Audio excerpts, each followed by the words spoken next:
Hey everybody, we got an awesome show for Sawdust Talk tonight. We've got Nick, and it's going to be a whole lot of fun. We're going to get everybody in here. Hopefully, we can keep the technical difficulties to a low roar, and we'll get rocking and rolling. Look at all of these cool kids. Let's do some of this, some of this. Maybe. Braden.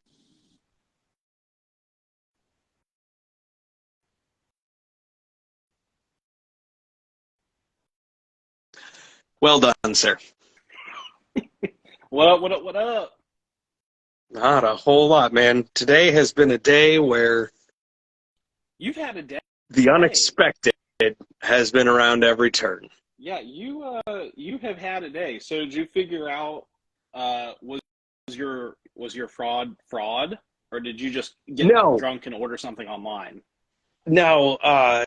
Sometimes when you book cheap air flights, um, they have this way of signing you up for things that you didn't realize that you were signing yourself up for. And Right. yeah, I thought that my flight plan was going to end up getting canceled, but after several calls with customer service, I should be in a pretty good shape. So I'm all right.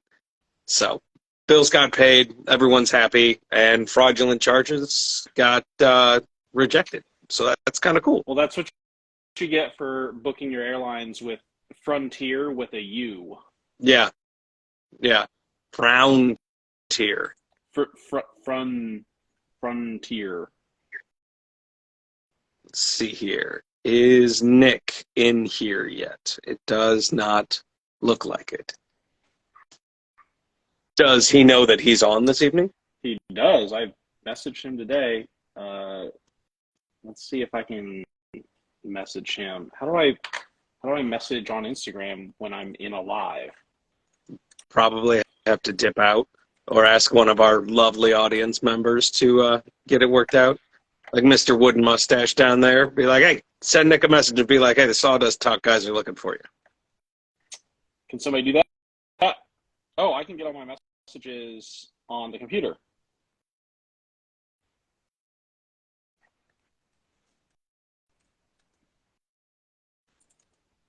Yes, do that.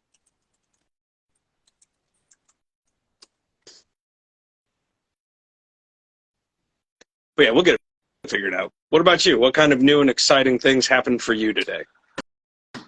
Uh, I got two orders, which I'm. Oh, there's Nick. He just joined.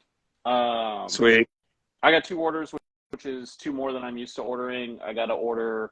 I got to reach out to Amy from Coral Way to get. I got to get a new batch of the reef oil because I've just used up the last of mine, and I had to redo an epoxy pour because I had 7 different colors on here, and only one color wouldn't cure right. So I had like one little soft line, and everything else was fine. So I had to. And then there was crying, Yep, and a lot of crying. It was ugly crying. was there like a really exciting rage moment?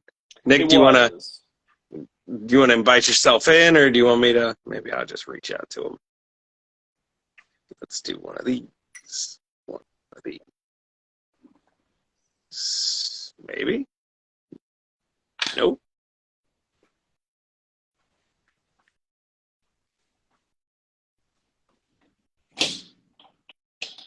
Did he put in a request? Nick, did you request to come in?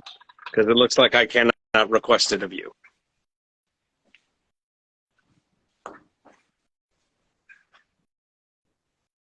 Maybe so. Maybe not. Ooh, yeah, just CNC it out and try again. I have It's going to require like the world's greatest registration of your work piece known to mankind. I have a strong enough understanding of how to do that, but my luck is not there. I have so many just like deep cuts into my spoil board because I'm smart enough, but I'm not lucky enough. All right, Nick, there's a little camera-shaped thing with the plus on it. Hey, Veteran Zone's got us. You're going to click that and request to join. And if it doesn't let you, we'll all pop out and make everybody come back in again. Because it's just that kind of day. I think we can all agree that, I don't know, is it a full moon or something? Or beats me. It's crazy. It's just crazy. It's too bad we can't just like invite people in, like force them in. Well, yeah, so like I can normally do that, but for whatever reason next to his logo, it doesn't allow me to ask him to join. And I have no requests. So we might pop out and pop back in again. We'll give it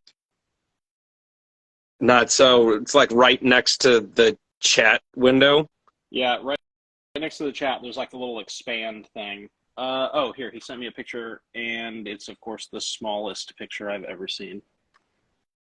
Oh, Nick, you gotta do it on your phone. Ah, drag. Computer. Is Pineland and Elite the same people?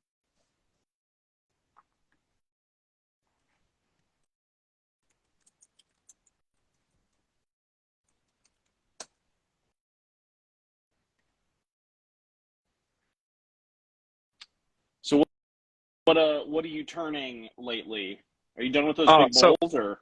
No, I'm working on a commission job. It's like not especially sexy, but local artist has sort of a complex project. There we go. See all of these things? Yeah. Right? So I've got boxes of them over there to finish up. But they need to have a perfectly centered from top to bottom hole drilled, but it's offset. Like, yeah, I don't know if you can, there, I get the light right. But yeah, so it doesn't go through the middle, it goes through the side. And there's 4 pieces and a base to the project. And I've got a little bit more drilling to do, so that's why if I pan the camera around or whatnot, you can see, yep, I got my drill chucks and stuff in there. So slowly banging those things out one piece at a time. And what are those all going to be? Are they going to be like put through like yarn and make like the biggest arts and craft necklace, or? So they get mounted on a piece of acrylic and it's a sculpture. And all of the parts of the sculpture are actually modular. So if you get them in a couple of different colors, you can sort of mixy-matchy, which is kind of fun. So it's a cool little design. Okay. We've got a request in theory. Let's see here.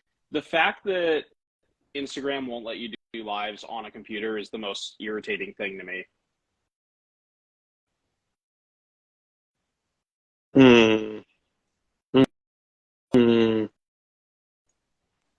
Why am I not getting a request? And why can I say, aha, maybe we got it fixed. He's in the dark. Yes. There he is. Yes. And look at it. Oh, Gotcha. Twinsies. Oh, look at us. Samesies. You guys are so cute. I feel like we called each other. Like, I need to go get my glasses on or something. Somebody's got to go put on a different prom dress. This has got to be so embarrassing for you guys. All right. So yeah, I guess we should have given you a heads up that it doesn't work on a computer, but I've never known anybody else to try and use Instagram on a computer. So I didn't know. I've never done one. your first time. Oh, that's so wonderful. I'm glad that we get to be the first. It'll be a safe and welcoming environment, and for the 25 and growing number of people that are on there, it is after 10 p.m., so I hope the kids aren't on the Instagram tonight. But this is going to be Sawdust Talk After Dark, which means there will probably be profanity, and we're going to probably talk a lot about titties. So just brace yourselves, boys and girls. There's going to be a lot of talk about titties. So if that's something that you're going to find offensive or would like to mention in the chat a word that you would prefer that we use instead so that we can cater our speech to your delicate sensibilities, it will be taken under advisement, but I can in no way guarantee that we will comply. Yeehaw. All right. So, well, welcome everybody to Sawdust Talk tonight for Wednesday, May 31st, 2023. I'm going to be running the show tonight. I'm TJ with TJT Workshop, based out of St. Louis, Missouri. Majority of the woodworking that I do is wood turning. I am a bowl maker for the most part, but I am going to be just racking Nick's brain about furniture making because I do like handles, but that portfolio that you have on Instagram of your furniture work is awesome, man. It's really cool stuff. Aiden?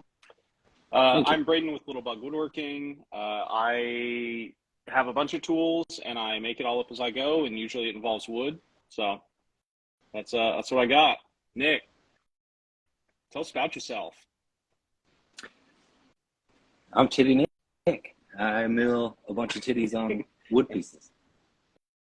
I'm an architecture model maker by trade, but I dabble in woodworking, CNC woodworking, digital fabrication, all things wood. That is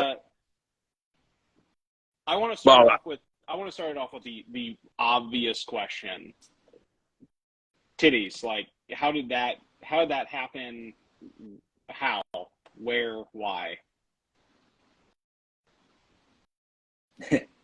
So I guess when I started on Instagram, I was just trying to garner views. So I was like, I think I can do this. So then I started off the first couple.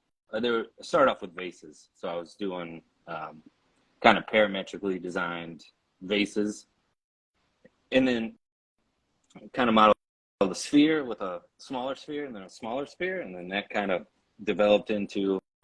They just keep getting kind of more realistic, but not super realistic. Gotcha. And so does it start as like a 3D model that you then drop into a G-code sort of translator to put together the path for your mill, or is this something that you have to sit and make sure all of that stuff all talks to each other at the same time? So I use Rhino with Rhino Cam, so it's all kind of integrated like Fusion 360 is. So I can do 3D modeling and cam work in the same program. So it's easy for me to adjust and fine tune that way.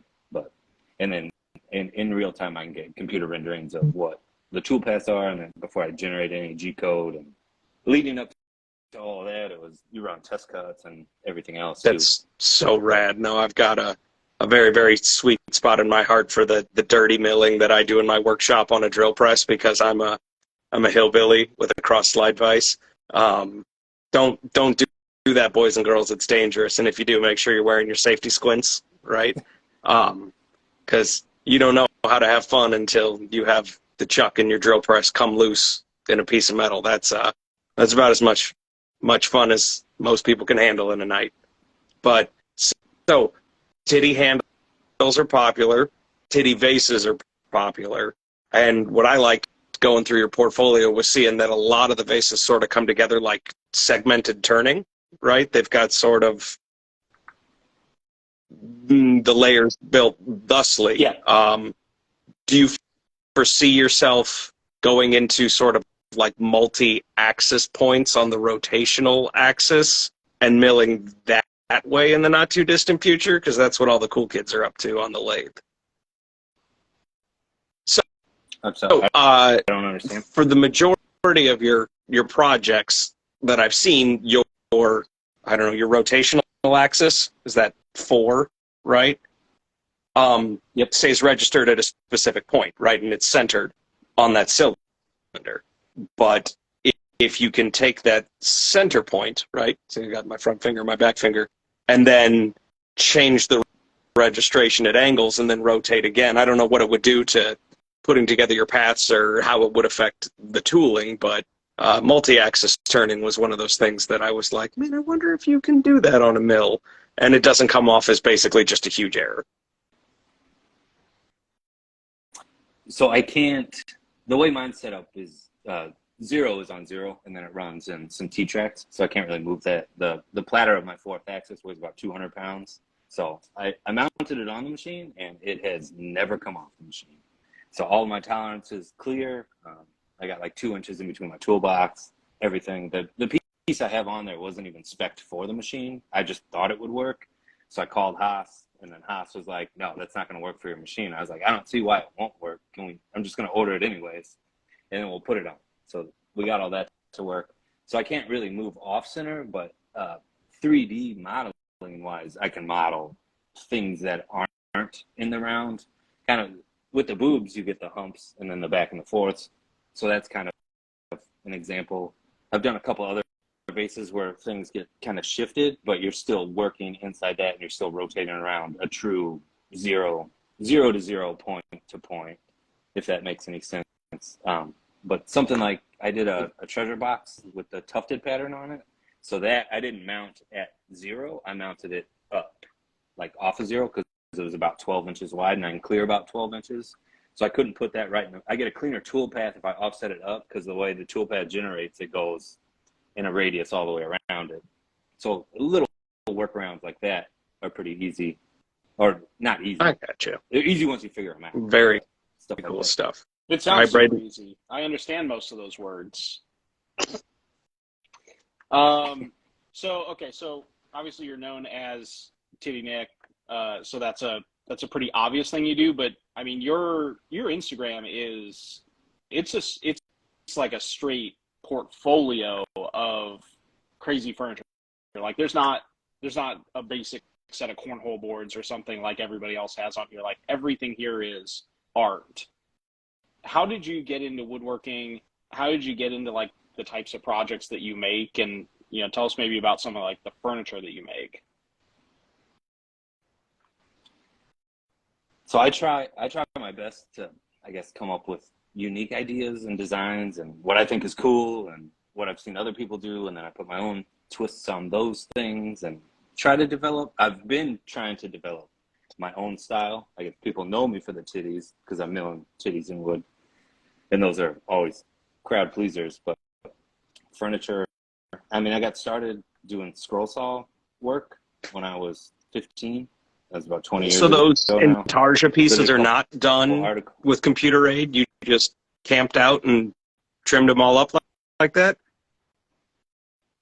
Dude, Oh, I've logged. That's really, really cool stuff. I was really hoping that was the answer to that too. That's really cool, man. Sorry to interrupt. Oh no, this was all before CNCs were, like, I guess, consumer available. Probably when I was around 18 or 19, my dad ordered like one of the first shop bots off of their line. Like we got it at a big discounted rate because it was one of the first machines, and that was kind of before YouTube too. So it came with a big binder manual and read the manual. And people were just making stuff and not putting it on YouTube. And then, like they just made it to make it. Back then it was magazines. You had to submit them to magazines or have the editors reach out to you. Does your father make furniture professionally, or does he exist as an enthusiast as well? You've got an image of him with a gorgeous walnut wine cabinet on the inside. So we do, I guess both of us, we kind of call it an extreme hobby, woodworking. For us, he never did it professionally. He doesn't take on too many like jobs or anything.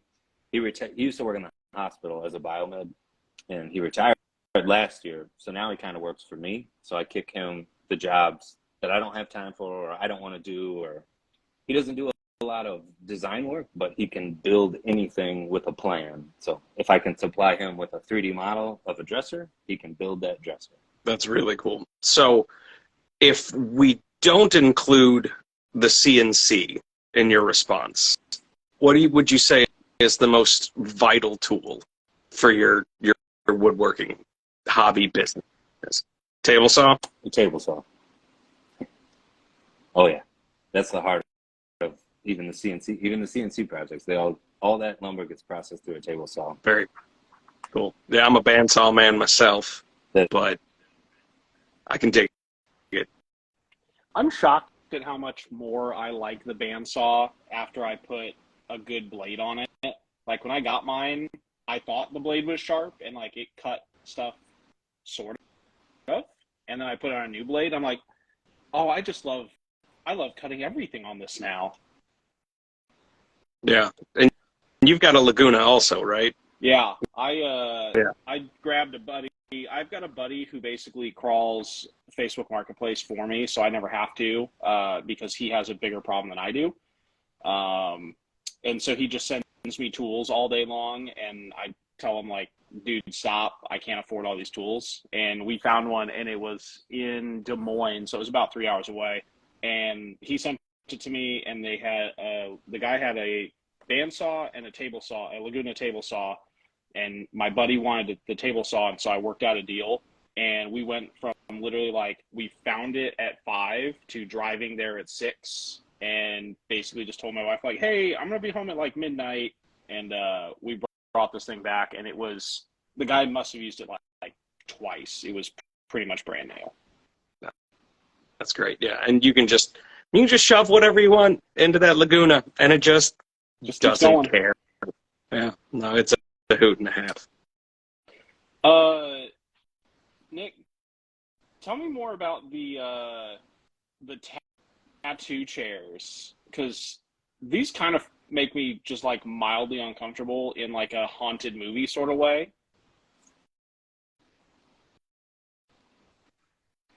So I'm a big tattoo enthusiast, if you couldn't tell, and started getting some work done on me from what I would consider probably some of the best tattoo artists in Chicago, if not the country. And those guys run like a world-class shop, and they're getting these, I think they're spa chairs that they recline and do all of these, like, you can put them in any position you want to. And they're like, we don't really like the way they look. Let's start to customize them. So the first one I did was like a solid walnut veiled virgin carving on it. And then that sparked the other guy we were talking about, like a kind of satanic thing to kind of counterbalance the other one. And then he kind of the other guy plays a lot of video games. So he's just like, I want to do a Death Stranding chair. I had no idea what it was. So he sent me these clips, and then he sends me this picture of a baby in a pod, and I'm like, I think I can work with that. So I get online and kind of start looking around for stuff, and then I draft them all up and 3D model it all and fabricate it all. So that's primarily made in wood. So cool. So the whole carcass of that one is hickory that I sprayed with black poly. The baby was milled in cherry. I had to do that one twice. So I tried to pour the epoxy.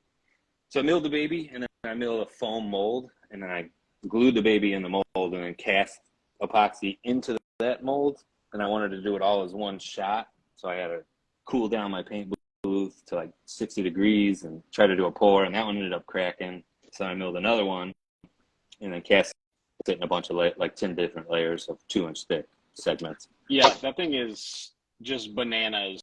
And watching, like, I've watched through the videos of you CNCing out the baby, and the whole time I'm just like, I don't know why I feel uncomfortable with this, but I don't care for it, and I feel haunted now for watching it. So it's dude, it's crazy how cool these chairs are. Yeah, I was joking with him. I made that before Dave scanned me. And I'm like, if I would have had a scan of my face before I made that chair, that would have been sweet. A man baby. A little bearded man baby. Cast that would have in been orange epoxy resin. just so much worse. I mean, better, but worse. Like, worse in a better way. So you bring up the Maker Scan. Why don't you tell us about the mallet and how that came to be and what it is for anybody that wasn't at Workbench Con? So I guess the Makers Challenge Central does a mallet challenge, and I think they've done 2, and I won both of them. So the first time I did tufted mallets, a set of 2, a dead blow, and then just a regular mallet. And then for the second one, I had the idea a couple months before they announced it, and then they announced it, and I'm like, all right, I'll wait until this thing starts. So I was like downloading every single, or 3D DIY Dave had traveled the country and scanned 80 different makers in the Instagram community, and then uploads all those files for free. So I downloaded all 80 of them, chopped the heads off, and then kind of arrayed them around a cylinder with a bunch of columns and a Game of Thrones motif, and then made the Maker mallet, all 4-axis milled and more epoxy. Yeah, that's that's a phenomenal piece, and it looks quite hefty. Is that just an illusion, or is it a real beefcake of a mallet? Oh, it weighed a Okay. little over 8 pounds. It was very much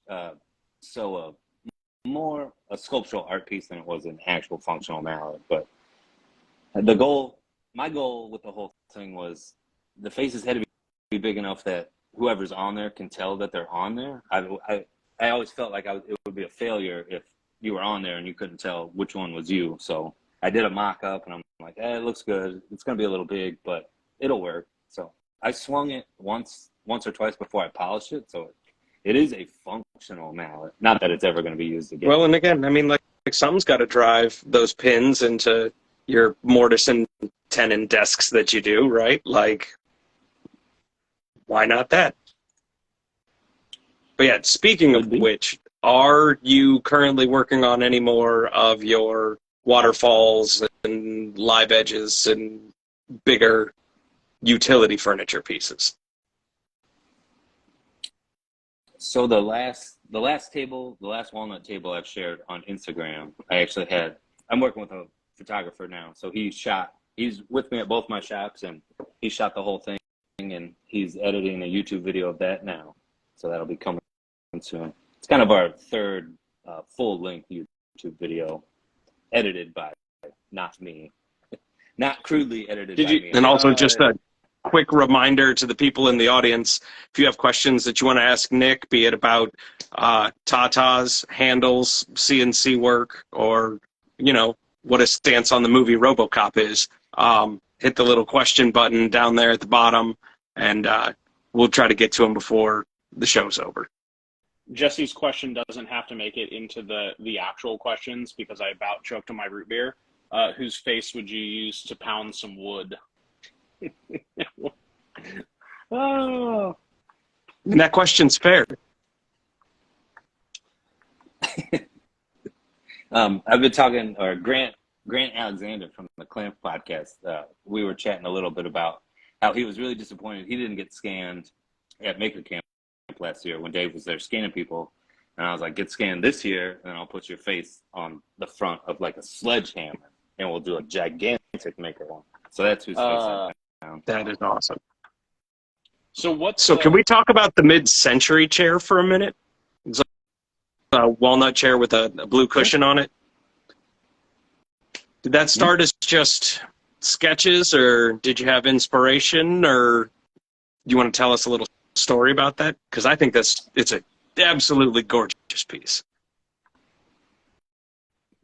So the original Z chair was designed by Paul Jensen in the 50s or 60s, but Joybird, a cheap knockoff furniture company, is making their version of a Z chair now. And my mom kept talking about ordering one, and we're like, no, don't fucking order one of those. Like, those are garbage. Well, I'll make you one. So then I kind of took his as a big inspiration, but I guess put my own spin on it. So I made it more of a lounge chair than an occasional chair, and it's wide and shallow and low. And then that was kind of, I'd been saving up figured walnut pieces. So all the pieces I didn't use on any regular furniture, I kind of put in the corner, and then I was able to use all of those pieces to make that chair. So it's a highly figured walnut chair. It's absolutely gorgeous. And was that a project that you did for the most part without the assistance of CNC, or how did that sort of fit into the mix? Was that a part of your workshop or your workflow at the time? It was a good mix of handwork and CNC work. So I kind of CNC routed out all of the templates I laser cut templates for that one, and then pattern flush trim them.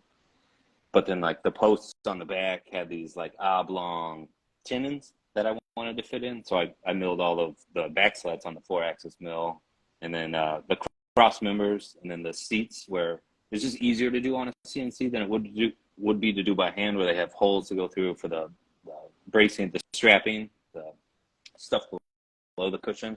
So that's got to wrap around like an internal piece of the wood, and I didn't want to dowel that in or anything, so I just fully integrated it by using very cool. Very cool. And so that sort of gets you out of some of the pitfalls of having figured wood joined with tenons and dowels. That's super clever, man. That's awesome. So that was just, I don't know.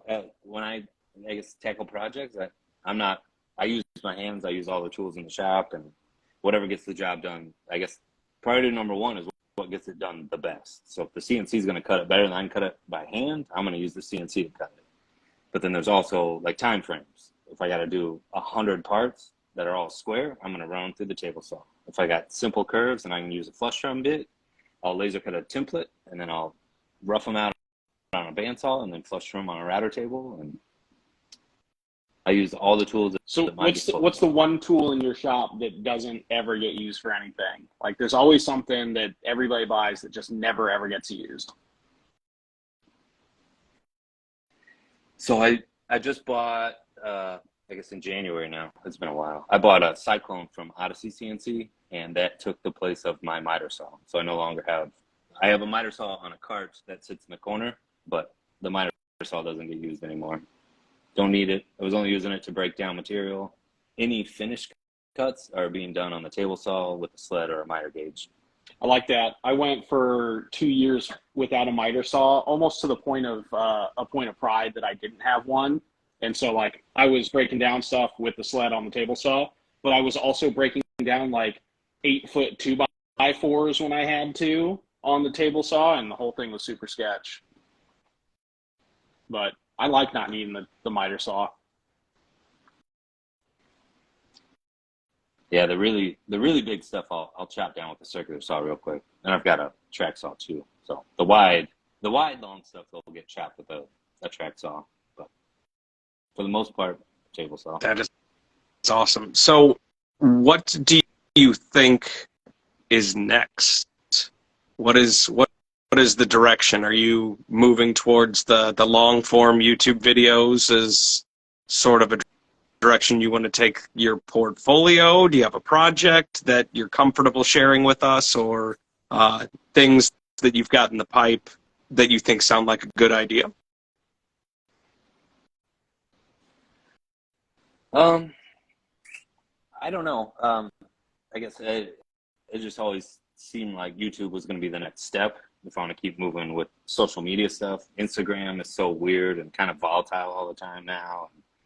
Things that I expect to do really well on Instagram don't do really well, and the things that I don't expect to do well do well, so I can't get a grasp on it. So I'm looking for, I guess, a little more straightforwardness. So if I can build a YouTube channel, or I'm in the process of trying to build out a YouTube channel now, but it's not, I want to do, I guess for me, it's trying to do it my own way. I'm not narrating videos or anything yet, but I don't know. And it's always something new. But in terms do you do sort of like a fly on the wall during a build process, or do you sort of try to shove a camera into as many steps as possible and you get what you get, or do you want to talk about that procedure? More and more so. Yeah, more and more so I'm trying to film more and more, but I don't know. When I dive into a build, I'm building and I'm designing and I'm tweaking, and from the computer to the shop to handwork, and it just doesn't. Camera never really fit in my workflow before, but I'm trying to do kind of the fly on the wall thing now, where I've got a couple of Jorgensen clamps that I don't even have a tripod for my iPhone.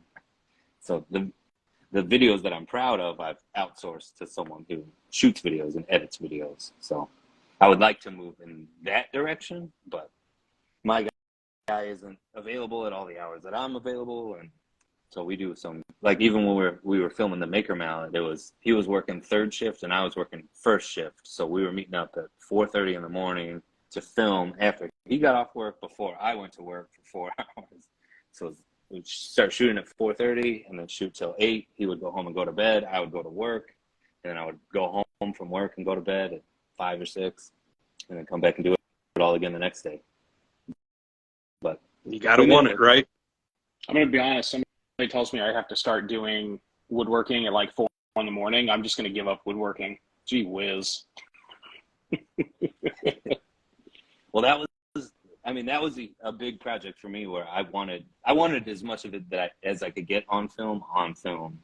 So I told him about, like, when I had the idea of the Game of Thrones thing, I was just like, we can do this wall of faces. I'll figure it out on the computer. And then we didn't really get to record any of that because I couldn't figure out how to screen record. And then a lot of that footage is, in my opinion, really boring, of just like, it's the same thing. Nobody understands what's going on because everything on a computer for me is hotkeys. So I'm pressing P, M, TR, EV, I'm not clicking on tool buttons. So that would be really hard to explain quickly in like a short format video. Yeah, no, when I first got into, I kind of went down the rabbit hole of following people who sculpted miniatures for D&D to be 3D printed.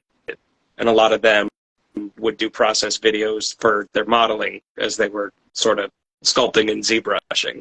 And those were always kind of fun from a time lapse, but you kind of lose how time intensive some of that can be, right?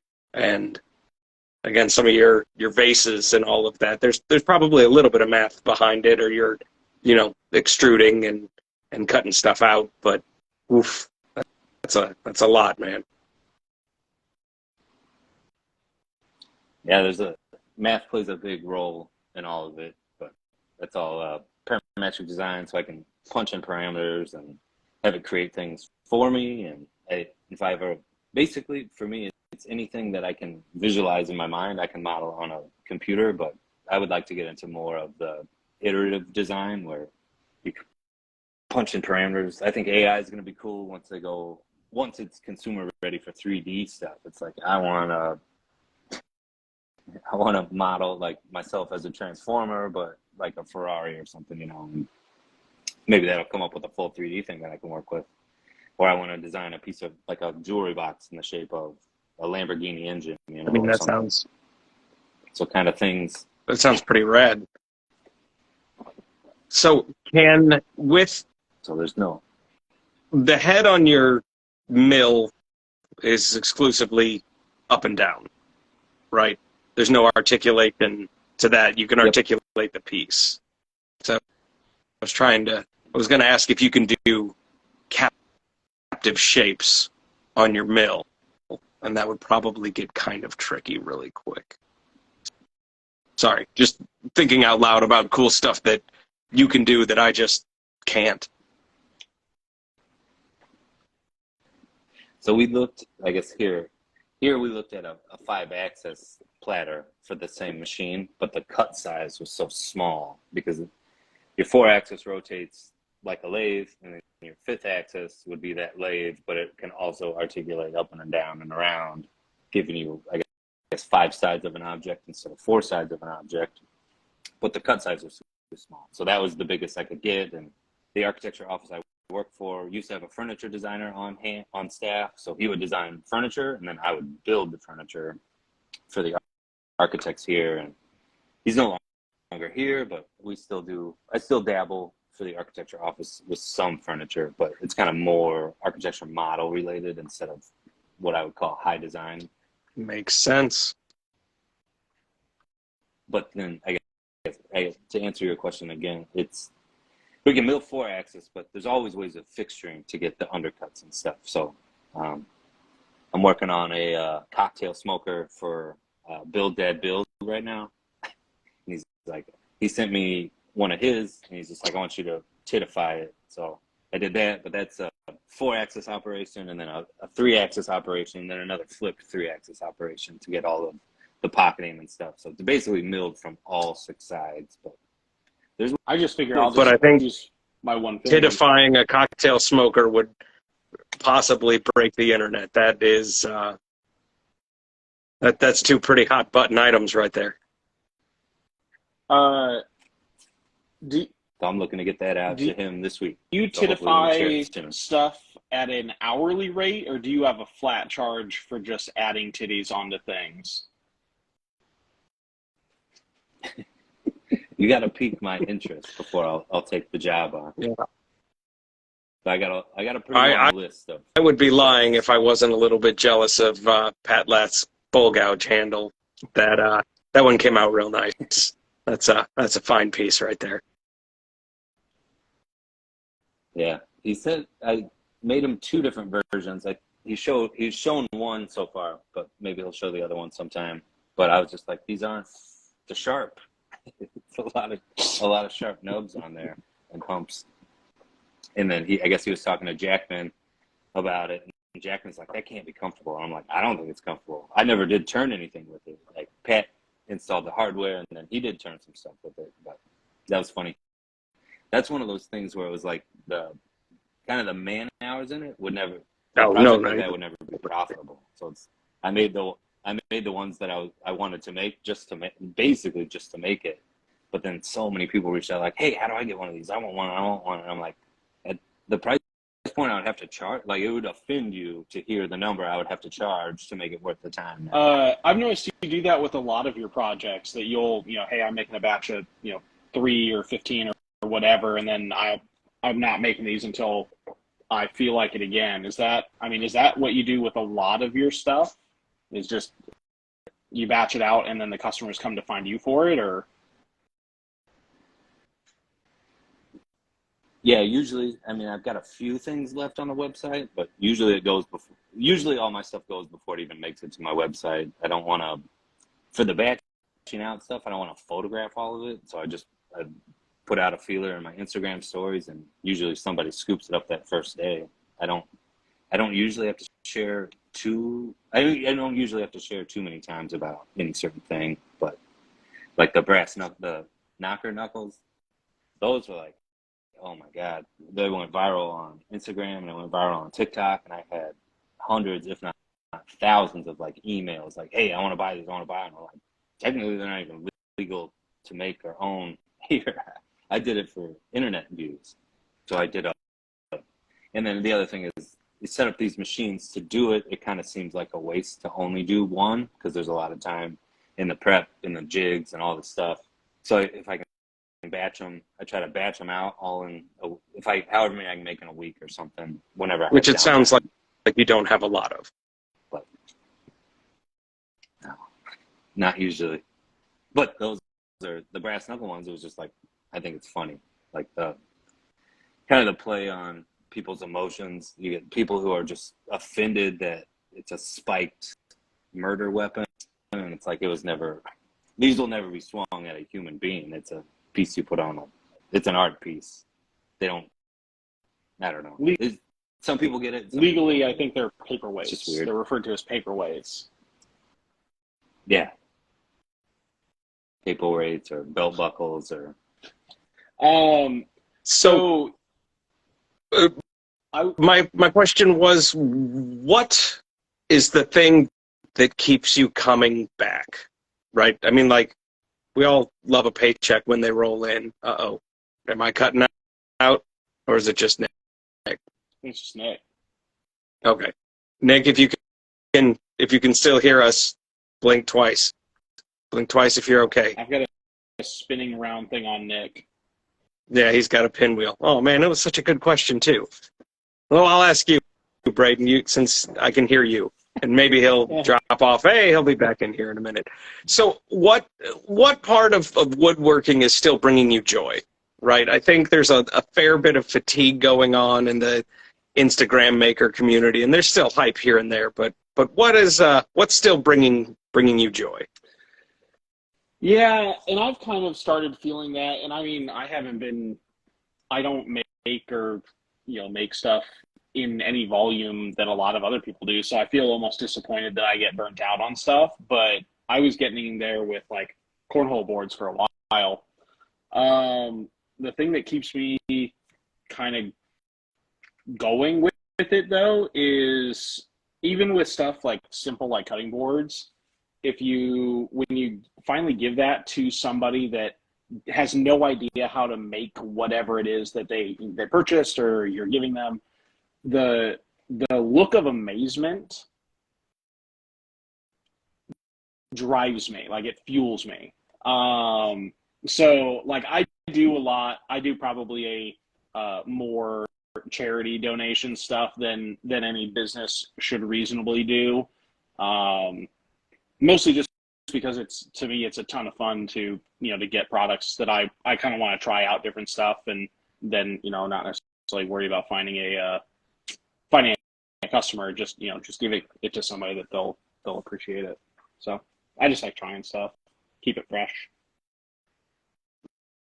Yeah. I'm currently obsessed with reading about woodworking. I have finally put the money together to get the stick chair book from Christopher Schwartz. It's a Lost Art Press, and man, it's prose. It's not poetry, but he writes with a passion, and it is a captivating read for sure. That one's lighting my fire, and it was purely coincidental, if you believe in coincidence, that I had just gotten to the second half of the book where the plans for the chairs exist, and I don't know, maybe 85-foot tall white oak tree toppled over in the common ground behind my neighbor's house. So it's less than 100 yards from my shop door. And so I now am rich with all of the white oak that I could ever want to make chairs. So we're gonna try and get one of those together by like maybe Labor Day. That's sort of the long-term goal. Are you gonna be able to wait for that to dry out? Because I know you can turn green stuff, but with like furniture, you gotta wait till it's a little drier than that. I'm gonna figure it out. No, there's a fair bit of especially chair making that you can do with green wood. You just kind of have to approach it a little bit different, and you have to think a little bit about the joinery that you do and how wet versus how dry the pieces are and how they interact with each other. It's just a couple extra thoughts. I mean, it sounds all poetic and fancy, but like it's just a couple of considerations that before I had read the book I'd never thought about before, but totally makes sense if you hang out with green wood frequently enough. It's pretty cool stuff. I'm gonna stick to my dry wood. It just doesn't move, it doesn't bend, at least not as much, or at least somewhat more predictably. It seems like going with green just it's just one more variable that I can't get my head to wrap around. I can barely keep it running the way it is. Dude, that chaos is like some of the best stuff, dude. Because like it's a reminder that it was alive, dude. Like that's the thing, is that like it had tree juice in it, right? I mean, it's water and xylem and phloem and even like the sugars that are in trees. And I mean, like I'm a spalting junkie also, right? So like the way that airborne and ground-borne funguses interact with the guts inside of the tree, man, they're like it's all documented. Like it's all out there to learn about if you just like go chasing it down. It's cool stuff. I'm getting poetic, talking about the life cycle of the trees and you should be getting poetry here. Maybe, man. I don't know. We've got London plane and sycamore trees locally right now. I've been talking with my wife about this like nonstop for 2 weeks. That I think are succumbing to a fungus, right? And we've got emerald ash borers also taking out all of the ash trees locally. And now we've got, it seems like every single sycamore or London plane tree is sick this summer. Like they're all sparse, and I don't know if they're going to seed out. And I really hope that they don't all come down. I mean, I'll do my best to put as many of them to good use as possible, but it's going to be a shame to see, like 5% of the trees in my city turn into mulch so fast between the ash trees and the sycamores. And then you've got Dutch elm disease, right? Taking out the elm trees too, and it's like, geez, so, right? Like it's it's nuts. Well, you got beetles for ash, and I mean, there's something trying to take out every single tree out there. Then you throw us woodworkers at it, and we're going for the other ones. This is why you should become a green woodworker. I'm just thinking wood grows on trees. It's everywhere. I'm just thinking T-shirt idea.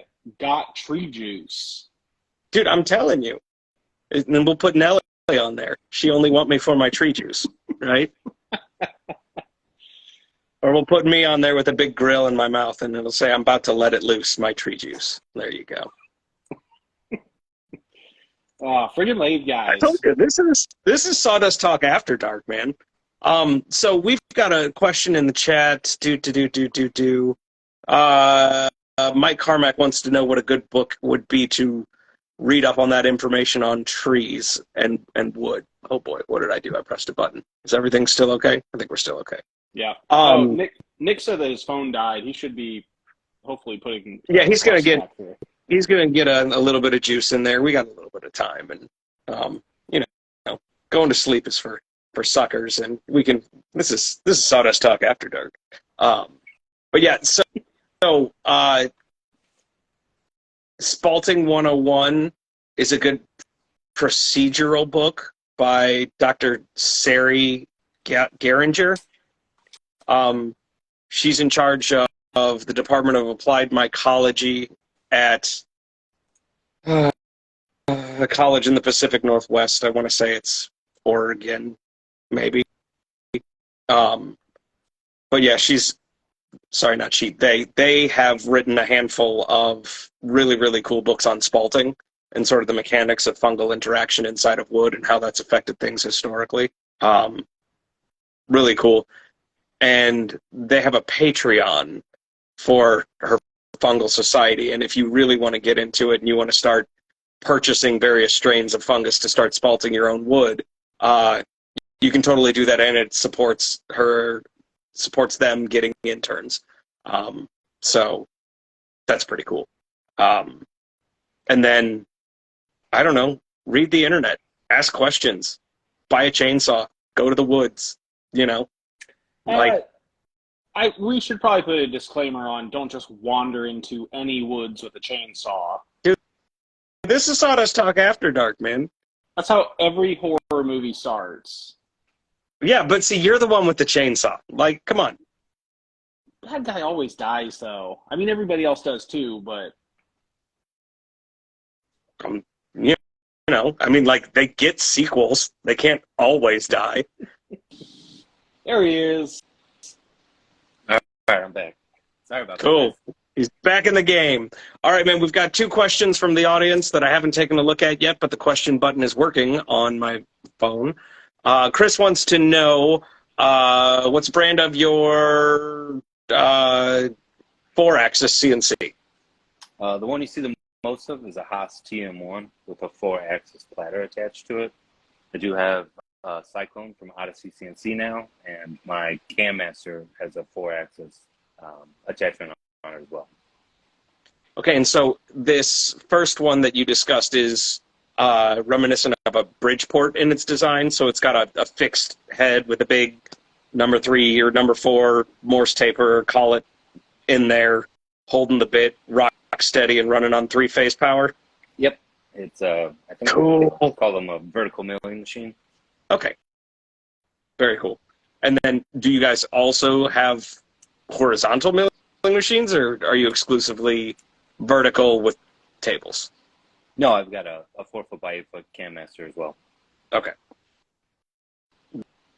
Very cool. And then the follow-up question is, why the titties? And I think we kind of covered that, but I think all of your fans, all 14 of them that are still sticking around at almost 11 o'clock Central, they want to know, why the titties? Because it's fun. Right? Trying to give the people what they want. There you go. Fun is fun.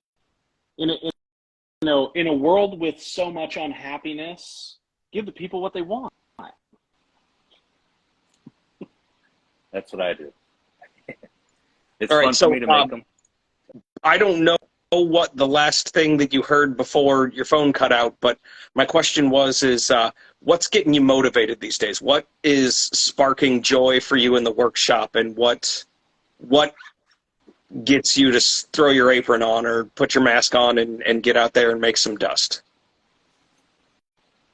I guess the cool projects are kind of driven by social media. It's what do I think hasn't been done, or what haven't I seen, and trying new things. And that's kind of where the segmented 4-axis carvings came from. Was I hadn't really seen anyone else doing it, so started doing it, and then as I did one, you see kind of patterns emerge, and what would it look like with a different pattern or a different shape or this texture with this wood pattern. So kind of the overlaid and the unpredictability of some things is what's probably the most fun for me. And then I guess the other thing is when people come up with crazy ideas, like I want 200 titties carved on a baseball bat. And like, I think I can do that. So I try to 3D model it. And once I get a 3D model, I can make it. Cool. And then you bore it out and put racket balls or super balls inside of it and seal it up, right? We could. Now, those Yeah. were hard pieces too. Also very uncomfortable to hold in the hand. I gave it one could. good full swing, and it's got a bite to it. Gotcha. Oh, You don't think? we got another follow-up question in here. Oh, that's a great question. Our friend at Black Bull Blanks wants to know, how do you incorporate laser into your work? So primarily, I mean, the laser's got tons of functions for me, but primarily I use it to brand my work and to make templates. But even like with the Maker mallet, I was doing segmented wood rings, but I also, in between all of the segmented wood rings, I was laser cutting 1/8" Baltic birch as just kind of a break in between the wood layers. So that one, I guess the Maker mallet was a combination of all of the digital fabrication techniques. I 3D printed a mold for the epoxy. I 3D printed jigs to like even inlay my logo on there. I 3D printed the handle that holds it, laser cut things, laser cut a template to do flush trimming to make the segmented rings, and then CNC 3 and 4 axis. And when you're doing your segmented rings, are you knocking those out with essentially like a segmented ring tool or guide or miter on your table saw, or do you just put your flat stock into the CNC and say, I know that it's going to give me these shapes at these angles and I'll get what I want? That's another one of those things where it's like the CNC could do it, but it would take longer than doing it on the table saw. So a couple years ago, I built myself a little adjustable wedgie sled, and that's what I use to cut all the segments. Super cool, man.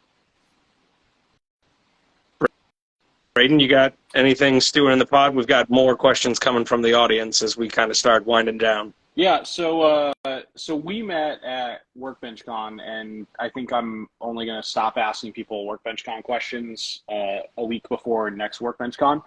What was your experience? Was that your first time going? And what was your experience there? What are your thoughts? That was my first big gathering of a bunch of people who do similar things to what I do. So it was crazy. I was completely overwhelmed and kind of beside myself the whole time. And it was hard to take anything in, let alone everything that we wanted to take in. It was wild. Nick, were you by chance on any of the Waffle House adventures that we've heard about? Were you a part of any of that nonsense? Me and Luke, Alma, and Dave went to Waffle House for breakfast one morning, but it was an adventure, but I haven't heard about the other adventures. There's stories and fables. Everybody went to Waffle House when it was freaking open. I never actually saw it open. There was the first one we tried to go to was closed. Then we had to go. I don't know my way around Atlanta, but we went to a different one because the closest one was closed. Were you overwhelmed with all of the people there before or after Lindsay just started yelling "Titty Nick" in the atrium as loud as possible at like 11 o'clock at night? That was, what was that? That was the day before Workbench started. Yeah. So we got there a day early, and that was the first thing. Alma walked through and like, have you met Titty Nick? Titty Nick, Titty Nick. And then that was the theme of the weekend for me. I mean, yeah. Like, I'm going to throw it out there. I've heard way worse nicknames. Yeah, I don't mind it. I like it. Yeah, that was the moment I'm like, I got to meet that guy. I want to be his friend. Nobody else in that hotel wanted to be your friend, but everybody in that lobby wanted to be your friend. So, a lot of people brought like T-shirts and everything, and you brought the handles. What's next year's thing going to be? What do I need to bring a T-shirt for next year? I don't know yet.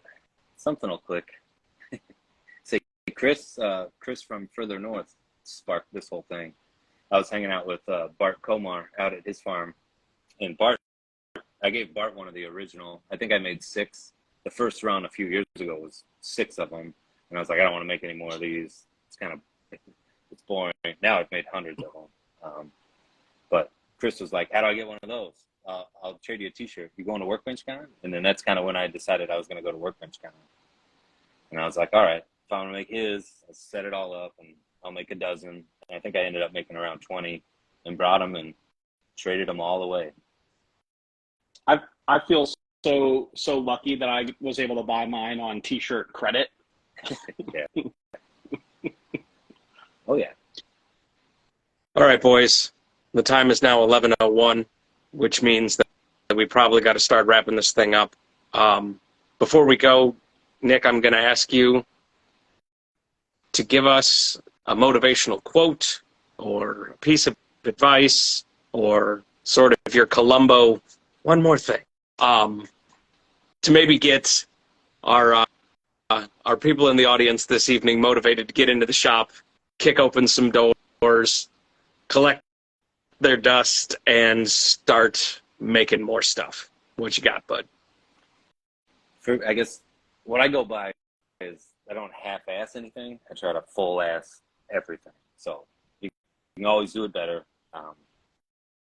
That's kind of how I do it. The next one will be better than the last one. I like it. Just keep at it.